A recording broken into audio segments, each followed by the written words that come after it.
Cooch Behar medical কলেজের ছাত্রী আবাসে প্রথম বর্ষের ছাত্রীর ঝুলন্ত মৃতদেহ উদ্ধারকে কেন্দ্র করে চাঞ্চল্য ছড়িয়েছে গোটা এলাকায়। স্নিগ্ধা কুণ্ডু নামে ওই ছাত্রীর অস্বাভাবিক মৃত্যুর ঘটনায় তদন্তে নেমেছে কোচবিহার কোতোয়ালি থানার পুলিশ। মেডিকেল কলেজ সূত্রের খবর, আজ সকালে মেডিকেল কলেজের এক ছাত্রী স্টাডি রুমের দরজা ভেতর থেকে বন্ধ দেখে মেডিকেল কলেজের সিকিউরিটিকে খবর দেয়। দরজা ভেঙে দেখতে পায় প্রথম বর্ষের ওই ছাত্রীর ঝুলন্ত দেহ। তড়িঘড়ি খবর দেওয়া হয় কলেজ কর্তৃপক্ষকে। কলেজ কর্তৃপক্ষ পুলিশকে খবর দিলে পুলিশ মৃতদেহ উদ্ধার করে ময়নাতদন্তের জন্য পাঠায়। পুলিশের প্রাথমিক অনুমান আত্মঘাতী হয়েছে ওই ছাত্রী পূর্ব বর্ধমানের বাসিন্দা।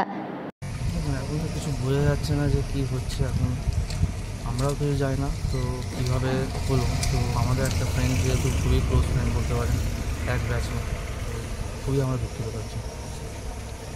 ব্যাপারটা হলো আমাদের ফার্স্ট ইয়ারের একজন স্টুডেন্ট আমাদেরই কলেজে, তো কাল রাত্রিবেলায় সুইসাইড অ্যাটেম্প করেছে। তো সকালবেলায় কোনো এক বন্ধু তার হয়তো উপরে উঠতে গিয়ে খুঁজে পেয়েছে হঠাৎ করে, তো এই চলেছে আর কি। তো দেখে আপনারা দেখেছেন হয়তো বডি নিয়ে যাওয়া হয়েছে। সেটা কি ও যে রুমে থাকতো সেই রুম থেকে? না না না, এটা একদমই না। ওদের হয়তো ওরা ফার্স্ট ফ্লোরে থাকতো, থার্ড ফ্লোরে এই জিনিসটা হয়েছে। তো সকালে হয়তো কোনো এক বন্ধু ওপরে কাপড় শুকোতে দিতে গিয়ে বা এরকম দেখতে পেয়েছে হঠাৎ করে যে ঝুলন্ত দেহ হয়তো দেখতে পেয়েছে।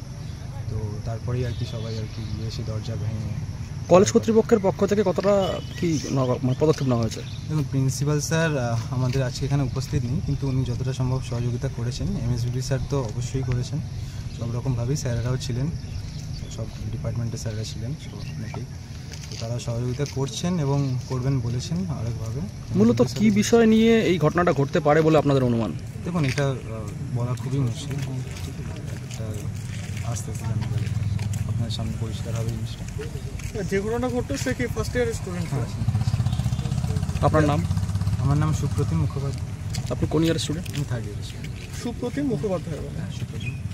আচ্ছা, যে জায়গাটা ঘটনা ঘটেছিল মানে ওখানে কি কেউ? আচ্ছা, যে জায়গায় ঘটনাটা ঘটেছিল আর কি, মানে ওখানে কি কাজের জন্য ইউজ করতো, মানে স্টুডেন্ট ওখানে কেন যেত বা কি? ফার্স্ট ইয়ারের আসলে থাকার জন্য ইন্টার্নস হোস্টেলই প্রথম থেকেই ওদেরকে দেওয়া হয়েছিল। আমাদের নর্মাল বয়েজ হোস্টেল বা গার্লস হোস্টেল ওনারা থাকতো।